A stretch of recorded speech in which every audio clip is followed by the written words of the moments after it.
Nyarlathotep, by H.P. Lovecraft, published 1920. Nyarlathotep, the crawling chaos. I am the last. I will tell the audient void. I do not recall distinctly when it began, but it was months ago. The general tension was horrible. To a season of political and social upheaval was added a strange and brooding apprehension of hideous physical danger. A danger widespread and all-embracing, such a danger as may be imagined only in the most terrible phantasms of the night. I recall that the people went about with pale and worried faces, and whispered warnings and prophecies, which no one dared consciously repeat or acknowledge to himself that he had heard. A sense of monstrous guilt was upon the land, and out of the abysses between the stars swept chill currents that made men shiver in dark and lonely places. There was a demoniac alteration in the sequence of the seasons. The autumn heat lingered fearsomely, and everyone felt that the world, and perhaps the universe, had passed from the control of known gods or forces to that of gods or forces which were unknown. And it was then that Nyarlathotep came out of Egypt.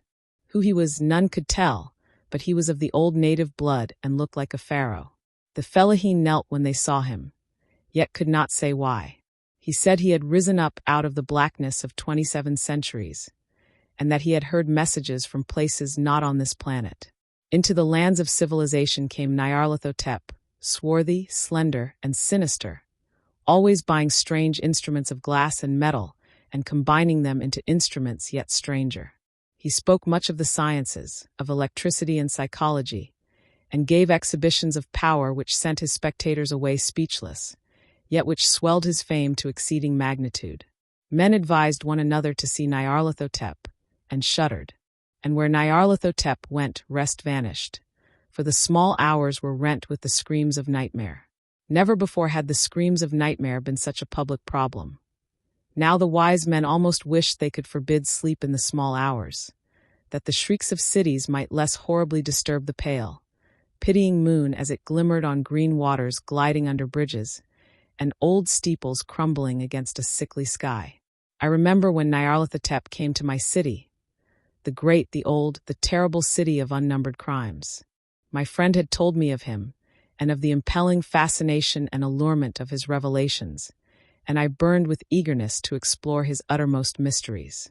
My friend said they were horrible and impressive beyond my most fevered imaginings, that what was thrown on a screen in the darkened room prophesied things none but Nyarlathotep dared prophesy, and that in the sputter of his sparks there was taken from men that which had never been taken before yet which shewed only in the eyes. And I heard it hinted abroad that those who knew Nyarlathotep looked on sights which others saw not. It was in the hot autumn that I went through the night with the restless crowds to see Nyarlathotep, through the stifling night and up the endless stairs into the choking room. And shadowed on a screen, I saw hooded forms amidst ruins, and yellow evil faces peering from behind fallen monuments. And I saw the world battling against blackness, against the waves of destruction from ultimate space, whirling, churning, struggling around the dimming, cooling sun.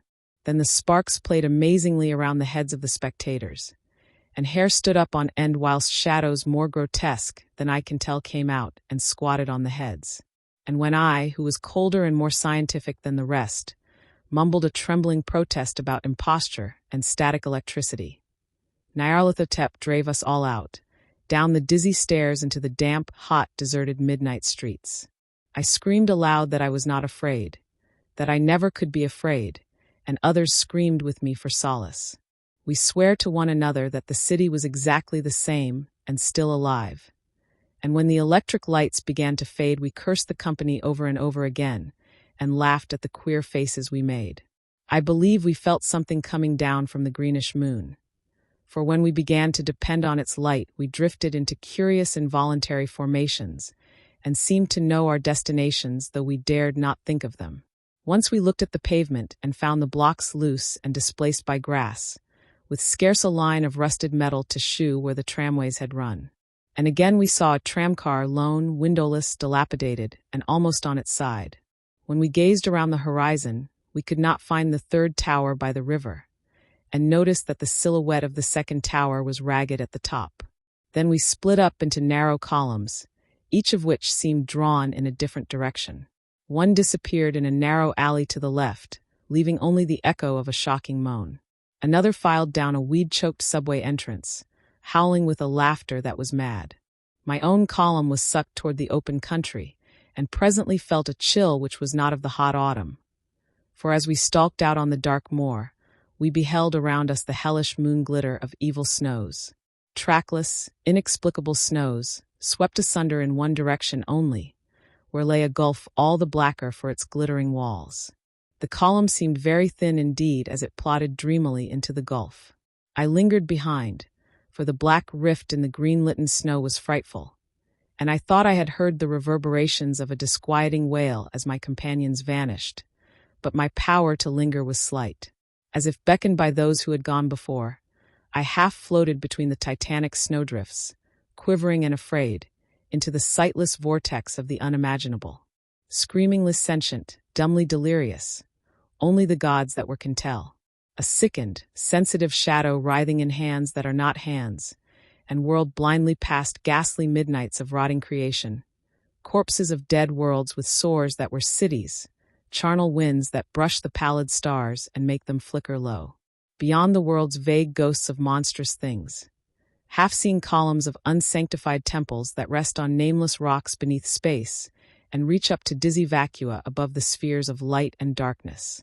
And through this revolting graveyard of the universe the muffled, maddening beating of drums and thin, monotonous whine of blasphemous flutes from inconceivable, unlighted chambers beyond time.